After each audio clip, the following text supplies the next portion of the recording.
చూడండి ఎలా ఉందో తిని చెప్తాను.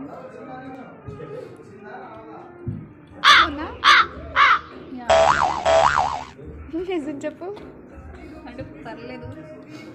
10కి అవుట్ ఆఫ్ 10 5 అంత బాగుందా? ఇప్పుడు ఫ్రైడ్ రైస్ బిర్యానీ నార్మల్గా యావరేజ్ ఉంటుంది కదా, సేర్లో కలుపుకున్నాను అంటే చెప్తాను.